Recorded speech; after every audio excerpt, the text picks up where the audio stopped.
The Lord be with you. And with your spirit. A reading from the Holy Gospel according to Luke. Glory to you, O Lord. Jesus said to his apostles, "Who among you would say to your servant was just come in from plowing or tending sheep in the field, 'Come here immediately and take your place at table'? Would he not rather say to him, 'Prepare something for me to eat, put on your apron, and wait on me while I eat and drink? You may eat and drink when I am finished'? Is he grateful to that servant because he did what was commanded? Or should it be with you, when you have done all you have been commanded, say, 'We are unprofitable servants. We have done what we were obliged to do'?" The Gospel of the Lord. Praise to you, Lord Jesus Christ.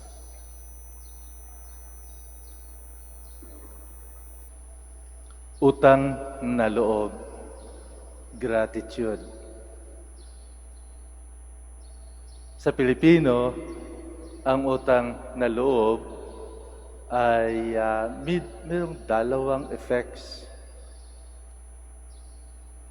Maaari na ang utang na loob ay gagamitin sa hindi maganda na plano. Or ang utang na loob na sa nature ng Pilipino ay maganda na gawain.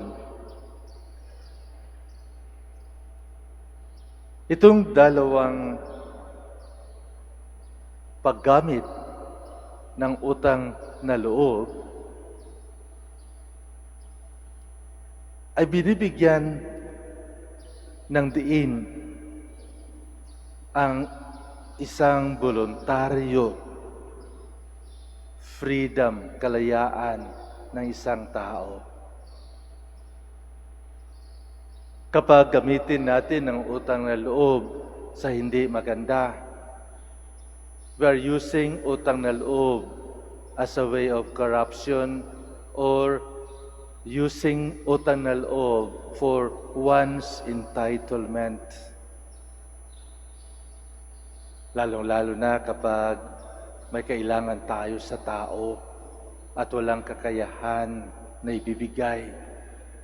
At may hinihingi tayo na ipagawa sa Kanya at hindi niya magawa. Anong sinasabi natin sa kanila? Wala kang utang na loob. Di ba? At nakakasakit, di ba? Pag sinabihan ka, wala kang utang na loob, ibig sabihin, wala kang pakialam, wala kang pakisama. Do not know how to say thank you. Ingrato, ingrata. But then that is using utang na loob in a selfish way para sa pangsarili, corrupting the values of utang na loob. On the other hand, ang tao na may utang na loob, voluntarily, kahit hindi sasabihan, pupunta at ialay ang kanyang serbisyo without any return. Makikita mo ito dito sa mga probinsya, lalong-lalo sa mga namatayan, sa mga kasalan sa probinsya. Yung mga kapitbahay ay nagtutulungan, lalong-lalo na kapag ang merong okasyon ay matulungin sa komunidad. Yung mga tao voluntarily volunteer their services. Kapag tinanong mo, may bayad ba kayo? Sabihin nila wala. Utang na loob.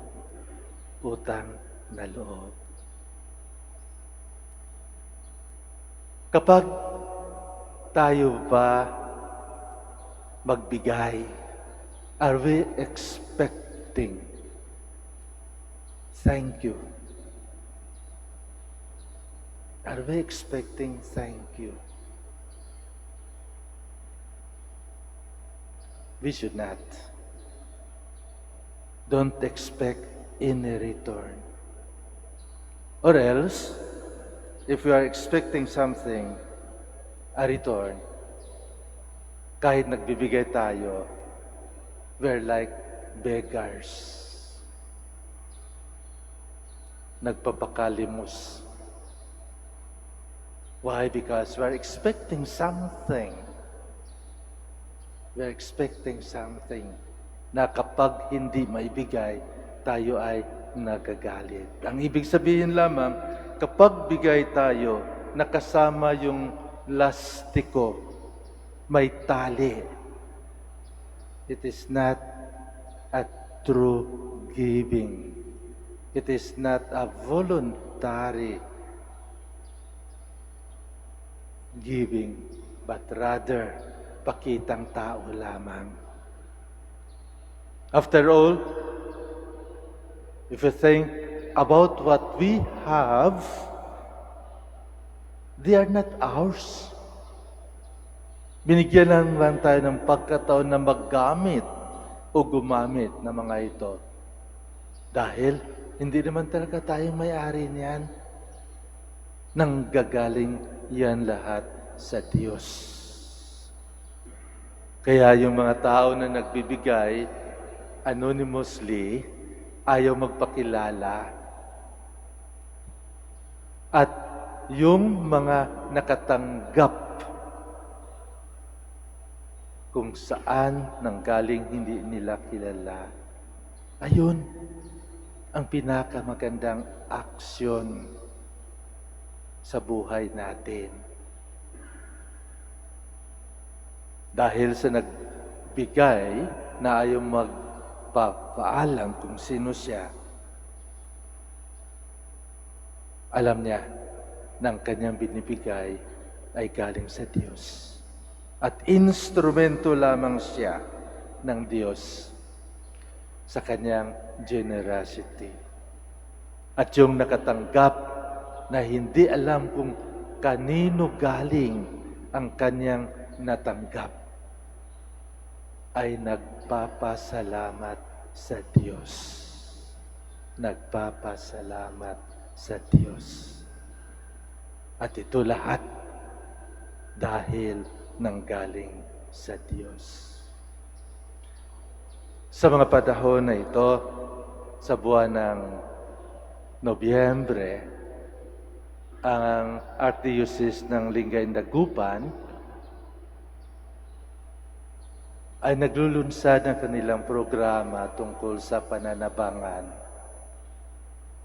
Pananabangan is a way of asking people to support the program of the Archdiocese. Kaya nga sa pamagitan ng pananabangan, tinanggal na yung mga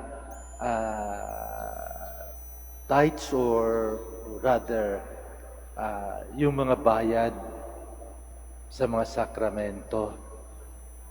Libre na yung binyag, libre ang kumpil, libre ang kasal. Hindi na pinapabayad yung mga parishioners. At ito lahat ay sagot ng pananabangan. Yung contribution ng mga parishioners sa kanilang parokya. Kaya nga, wala na yung sabi natin, bayad noon kasi kanya-kanyang bayad, kanya-kanyang singil kung magkano ang binyag, magkano ang pakasal. Kaya sabi nila, kundi na rin nagpapakasal kasi ang mahal daw. Ganon din ang binyag. Will the church say, thank you? Maaari ko sabihin, hindi. Kasi ang pananabangan ay isang obligasyon natin para ipakita na ang natanggap natin sa ating buhay ay nanggagaling sa Diyos. Para na rin pasasalamat sa Diyos at hindi pasasalamat sa obispo o sa mga kaparian. Ito ay pasasalamat sa Diyos sa lahat-lahat ng bagay na natanggap natin sa ating buhay. And after all, everything comes from the generosity of God. Hindi ba kapag marami tayong natanggap, mas maganda din na ating ipamahagi, lalong-lalo na sa mga nangangailangan, ang natanggap natin sa Diyos. Sa mga minamahal kong mga kapatid, ang ating Ebanghelyo ngayon ay nagre-remind sa atin ng lahat-lahat na ginagawa natin, ang lahat-lahat na natanggap natin ay nanggaling sa Diyos. And we are expecting to return back to God. Magpapasalamat tayo sa Kanya upang the more generous we are in our life, the more we receive from God. Because we are agents of the generosity of God. We can outdone the generosity of God. Kung hindi tayo mawawalan dahil hindi tayo naghihinto sa pagbigay, yun ay dahil galing sa Diyos. So we continue our generosity, and God will certainly continue also His generosity to us.